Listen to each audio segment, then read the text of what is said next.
नमस्कार। आज के सेशन के साथ मैं आपका दोस्त माहेश्वर। दोस्तों, आपका मेरे इस यूट्यूब चैनल पे बहुत बहुत स्वागत। दोस्तों, मैं उम्मीद करता हूं आपने मेरे इस चैनल को सब्सक्राइब ज़रूर किया है। दोस्तों अभी तक अगर इस चैनल को लाइक नहीं किया है, शेयर नहीं किया, तो एक बार आप ज़रूर शेयर करें। दोस्तों, आप ज़रूरतमंद छात्रों तक इसको पहुंचाएं ताकि हर बंदा इस चीज़ को पढ़ करके, इस चीज़ को जान करके अपने डेस्टिनेशन को, अपने गोल को, अपने टारगेट को तुरंत पा सके। दोस्तों इससे पहले मैंने आपको कन्फ्यूजेबल वर्ड्स यानी कि होमोफोन्स के मैंने काफ़ी सेशन दिए। दोस्तों बता देता हूँ कि होमोफोन्स होता है क्या है। होमोफोन्स का मतलब, होमो का मतलब होता है सेम, फोन मतलब साउंड, जिनकी साउंड सेम होती है उन्हें होमोफोन्स कहा जाता है। दोस्तों यानी कि वर्ड्स जिनकी स्पेलिंग थोड़ी यानी कि माइनर मिस्टेक, माइनर डिफरेंस होता है, फिर अर्थ में चेंज हो जाता है, उसे कहा जाता है होमोफोन्स। यानी कि प्रोनाउंसिएशन 99% सेम बट मीनिंग में थोड़ा चेंजेस होता है दोस्तों, तो उसे हम होमोफोन्स या कन्फ्यूजिबल वर्ड्स कहते हैं। दोस्तों इस सेशन में हम वही चीज़ पढ़ेंगे ताकि आप किसी भी एग्ज़ाम की तैयारी करें तो आपको ये मददगार हो सके। दोस्तों आइए दोस्तों हम चलते हैं कन्फ्यूजिंग वर्ड्स के जो इस सेशन हम पढ़ने वाले हैं। दोस्तों देखिए, VEN इस वैन का मतलब होता है दोस्तों, अब एक ये वैन है और एक VEIN है। इस वैन का मतलब होता है वीदर कॉक यानी कि मुर्गा, और VEIN इस वैन का मतलब होता है गुड वेसल यानी कि नस या नाड़ी, ब्लड का एक वेसल होना, नस या नाड़ी होना। एक वैन और होता है VAIN, इस वैन का मतलब व्यर्थ, जो भी मैंने किया वो सारा व्यर्थ चला गया कि इन वैन, VAIN। तो VANE इसका मतलब होता है वीदर कॉक, और VEIN इसका मतलब होता है नस या नाड़ी, VAIN इसका मतलब होता है व्यर्थ। तो वैन, देखो वैन वैन वैन तीनों वैन है, लेकिन थोड़ा सा स्पेलिंग में मिस्टेक है। अगला है VALE वेल, वेल का मतलब होता है घाटी, VIAL इसका मतलब होता है कंटेनर, और वाइल VILE इसका मतलब होता है अनप्लीजेंट, जो कि सुहावना नहीं होता, अरुचिकर। और वायल का मतलब इंस्ट्रूमेंट यानी कि यंत्र, वेल वाइल वाइल वॉयल। देखो साउंड सेम आ रही बट थोड़ा थोड़ा डिफरेंस है। दोस्तों आगे चलता हूँ अगले सेशन में। ये सबसे इम्पोर्टेंट है गाइस, देखिएगा STORY इस स्टोरी का मतलब होता है एक कहानी, और टेल, जबकि STOREY एक तो RY है, एक REY है। अब ये भी स्टोरी है, ये भी स्टोरी, लेकिन साउंड सेम आ रही है, आपको प्रोनाउंसिएशन में सेम लग रहा है कि दोनों स्टोरी, लेकिन मीनिंग देखिए। STORY इस स्टोरी का मतलब होता है कहानी, जबकि STORY स्टोरी का मतलब होता है फ्लोर ऑफ ए बिल्डिंग, यानी कि एक मंजिल यानी कि एक मंजिल, मकान, बिल्डिंग की एक फ्लोर हम उससे कह सकते हैं दोस्तों, यानी कि मंजिल। तो एक स्टोरी का मतलब कहानी यानी कि टेल, और एक स्टोरी का मतलब होता है मंजिल। दो स्टोरी हैं। अब थोड़ा सा मीनिंग में डिफरेंस होने से, स्पेलिंग में डिफरेंस होने से मीनिंग में डिफरेंस हो गया। अगला है टेल और टेल। अब देखिए ये भी दोनों टेल, TAIL और TALE। इस टेल का मतलब तो होता है गाइस पार्ट ऑफ बॉडी, यानी कि पूंछ।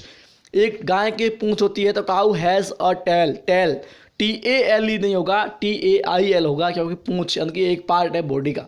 एक TALE इसका मतलब है कहानी, स्टोरी। समझ गए दोस्तों, यानी कि साउंड सेम है। ये होमोफोन्स सबसे यूजफुल है दोस्तों, आप बस देखते रहिए। आगे देखिए दोस्तों, TRAY इस ट्रे का मतलब होता है प्लेट। अपन ट्रे के अंदर चाय ले जाते हैं, जो हम मेहमानों को, गेस्ट को हम देते हैं। जब हम होस्ट होते हैं, मेज़बानी करते हैं किसी गेस्ट की, तो उस समय हम ट्रे में चाय ले जाते हैं, ट्रे। तो TRAY। एक होता है TREY, ये भी ट्रे है। इस ट्रे का मतलब होता है तीन, इस ट्रे का मतलब होता है तीन, TREY इसका मतलब होता है तीन। कहीं आप देखा ट्री मिलियन देखा होगा, तो उसमें TREY होता है। और TRAY का मतलब होता है आपका प्लेट, यानी कि एक प्लेट। अगला है toad, TOAD toad, TOED toad, TWED toad. इन तीनों को टोड टोड पढ़ते हैं, लेकिन माइनर डिफरेंस है स्पेलिंग में।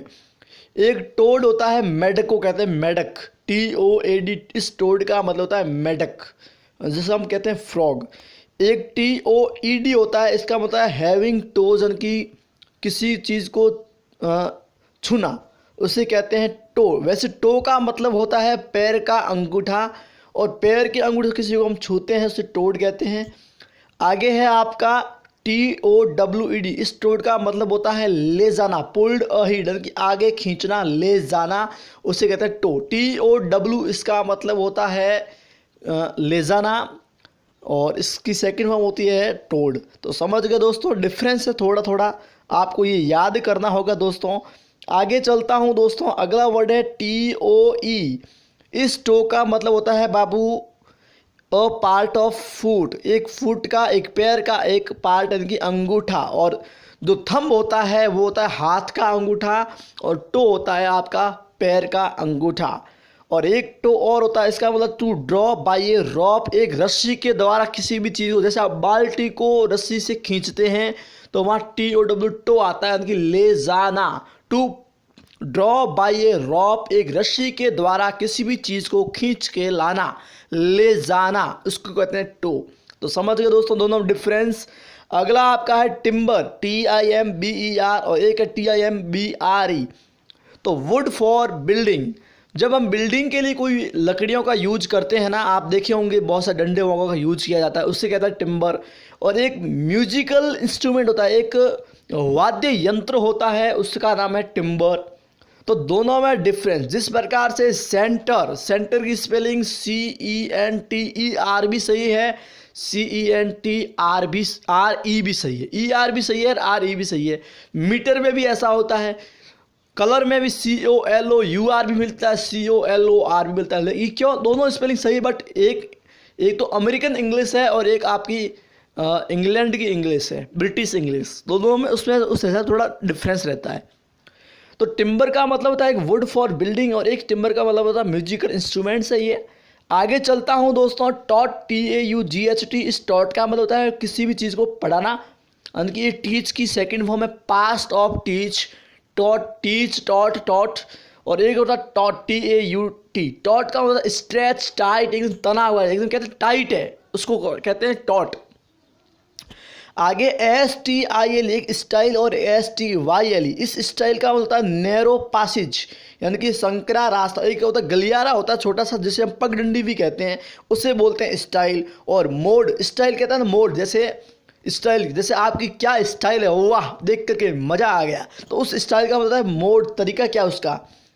आगे चलता हूँ दोस्तों, आगे देखिएगा सूट, SUIT। इस सूट का मतलब होता है अ क्लॉथ, यानी कि एक कपड़ा, सूट है ना, जैसे मेरे एक सूट खरीदा मैंने। और SUITE इसका मतलब सेट ऑफ रूम, बहुत सारे रूमों की एक श्रृंखला, उससे कहते हैं सूट। और SUIT, और एक SHWT, इस शूट का मतलब होता है किसी को शूट करना, गोली लगाना। तो समझ गए, सूट डिफरेंस है। आगे एक और होता है सूट, SWT। इस सूट का होता है ब्लैक रेजिडेंस ऑफ बर्निंग, यानी कि काजल आपने देखा होगा, ब्लैक रेजिडेंस ऑफ बर्निंग, किसी भी चीज़ को जलाने के बाद जो काली मात्रा में जो शेष बचता है। एक तो बचता है राख, जिसको बोलते हैं आशीष, एक बचती है आपके काजल टाइप को काला बचता है, उसे बोलते हैं सूट, SWT सूट। आगे है स्लू और स्लॉ। इस स्लू का मतलब होता है पास्ट ऑफ स्ले, किसी भी चीज़ की हत्या करना, स्ले करना, उसका पास्ट होता है स्लू।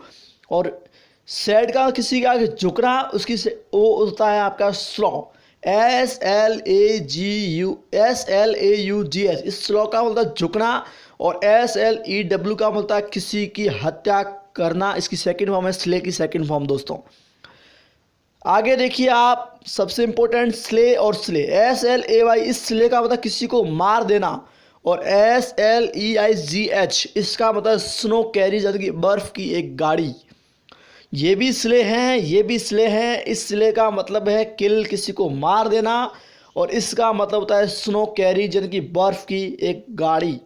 दोस्तों मैं उम्मीद करता हूँ आपको सब कुछ चीज़ समझ में आ रही है। दोस्तों अधिक से अधिक इस चीज़ को आप शेयर करिएगा। दोस्तों मैं उम्मीद करता हूँ आप इस सेशन को अधिक से अधिक अपने दोस्तों के साथ शेयर करेंगे, लाइक करेंगे और कमेंट भी करेंगे। दोस्तों आप जब भी किसी एग्ज़ाम की तैयारी करते हैं, प्रिपरेशन कर रहे हैं, तो जब आप पढ़ते हैं तो अपने हैंड नोट्स, अगर आपको प्रॉपर टाइम मिलता है तैयारी का, तो आप हैंड नोट्स बनाइएगा दोस्तों।